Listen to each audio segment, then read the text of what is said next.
Just worry about yourself and living your life with, number one, integrity and without envy, hate, or greed. That's all you have to do.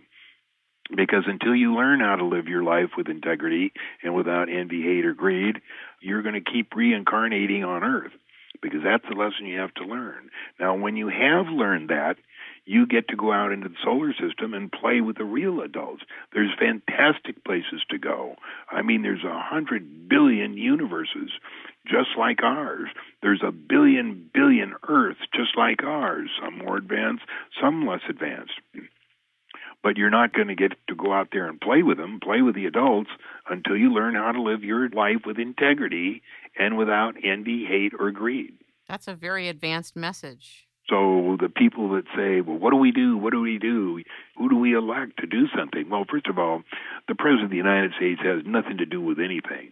The day he steps into office, a couple of gentlemen come into the office and they tell him exactly what he's going to do, no matter what campaign promises he made, because a President of the United States is a figurehead. He has nothing to do with anything. He doesn't have a clearance high enough to know what's going on anyway. Clearances work like this. The lowest clearance you can get is top secret. Above that, there's 38 levels of clearances. It goes top secret crypto 1 through 28, and then above that, there's 10 clearances. Each have a name like Umbra and Ultra, the top being Majestic. Well, the President of the United States only has a clearance of maybe top secret crypto 17. He has no need to know all this, and besides, he's only in there for a short time, and there's no way to vet him. And the intelligence services have traditionally hated elected or appointed officials, so they don't give them any clearance and they don't tell them anything. So there's nothing they can do because they don't know what's going on. Are you referring to, for example, NSA is the one who walks in and talks to the president and lay it out? Or NSA is probably part of it, but it's not NSA, no. It's somebody else much higher than NSA. But NSA is certainly in the know on this. It's really wild, isn't it? And so when people are fighting for democracy, they don't really understand, not that they don't make a difference, but that there's this other universe of things going on. There's this parallel system of activity that is countering what we would call true democracy, or the democratization of a society. Well, people think we're a democracy. In fact, we're it escaped me now, but democracies usually only last 100 years anyway. Democracy means one person, one vote, and that's not the way it works. When we vote for president, we're not actually voting for the president. It's not the numbers. We vote for electoral representatives. Your work with and about the moon is pivotal to demonstrating something that's essential to you. What is it that you say when you have met with or talked to other astronauts about what's going on there?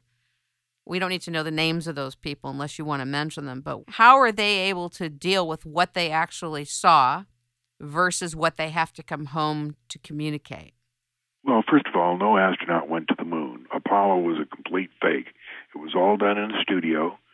There's many videos out on, if you go to thelivingmoon.com, you'll see how they did it and where they did it and how they faked it. But there's no possibility they could have gone to the moon simply because the Van Allen belt is so full of radiation. It extends from about 450 miles above the Earth to 25,000 miles. And that's mainly to keep us here. This is a nursery where we are expected to mature our soul. And by maturing, I mean living with integrity and without envy, hate, and fear. And we're not allowed to go out and spread our warlike efforts to any place else. So we're kept in this nursery. Now, there are a few that are let out from time to time. The moon people come down and they take a few scientists out to the moon to show them what's going on, but that's never told publicly. But the Apollo missions were just a fake, and the money that was supposed to go to Apollo were used to put these 24 or 26 weaponized satellites up there. Are you telling me Harrison Schmitt never went to the moon? No possibility. I don't get it. Explain it again. I understood the part that you said about the radiation belt.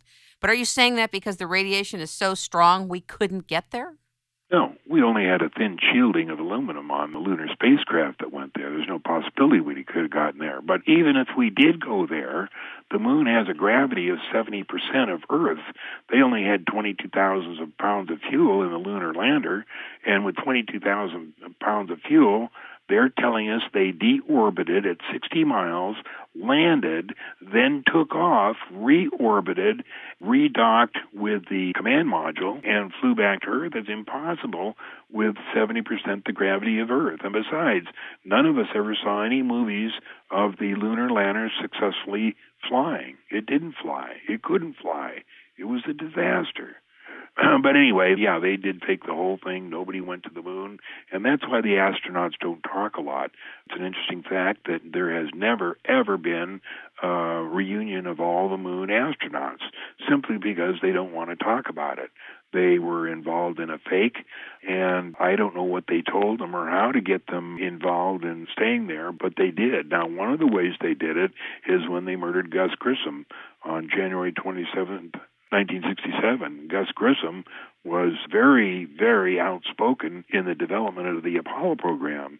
And he was saying, this thing is nuts. He said, quote, this thing ain't going to the moon in 2 years. This thing ain't going to the moon in 10 years. So on January 27th, they sparked a fire inside the cabin and killed the 4 astronauts that were inside there.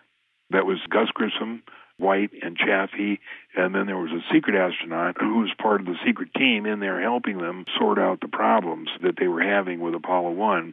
And he was lying down there facing the different direction as the astronauts. His head was on the console, and his feet stuck down into the area where the moon rocks were to be kept.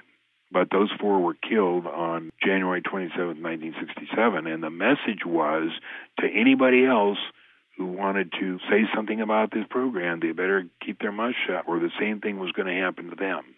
So all of these astronauts who are coming forward, training, grew up wanting to be an astronaut, preparing, the shuttles, when they fly in front of us and they take off, we're all watching it on TV, and people are at Cape Canaveral, where do they go? The shuttle goes up to the International Space Station. Do they know this ahead of time, that they're not going to be doing what they think they're going to be doing? That was the Apollo program. That was 30 years ago. Okay. The shuttle program started at around the early 80s, and it was always designed to go to the International Space Station. There's no question that it goes there. How do you get your photos from the moon? I got them from early NASA books. I walked into Powell's bookstore in Portland, Oregon, many years ago, and I bought every single issue of NASA's books just on speculation, and I don't know why I bought them. I just bought them. And it turned out that 20 years later, they were immensely valuable because all NASA books printed prior to 1970 have very poorly airbrushed photos of the moon. They weren't very serious about it, and they were just using airbrush and paint brushes to paint the stuff out. But they never dreamed in the early 70s that in the 90s we would have personal computers that could enlarge that stuff and look beneath the airbrushing. And they missed a lot of things because they never thought we'd be able to enlarge them to the way we can these days. And that's where I get all my photos of the spaceports, the buildings, and all the stuff that I post on the Living Moon. I saw an interview with you online where you described the moon as a satellite. What does that mean? The moon was made in the bowels of Jupiter, and it was towed here about 15,000 years ago, and they are our keepers.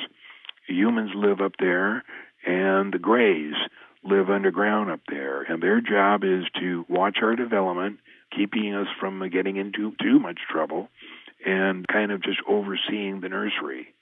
And they watch us every day, every night, 24/7. If you were able to turn a switch and see all that was going on, which is impossible, you would be just amazed. The sky would be just filled with flying saucers. They pick up every human being, once at 3 years old, once at 7 years old, and once at 13 years old, and they do just a normal check to see that everything is okay. And then after 13, they pick you up on an as-needed basis if you need some kind of update or correction or something like that in your quest to mature your soul. How does this sit with the human being's connection to a creator? I'm just curious your perspective on that.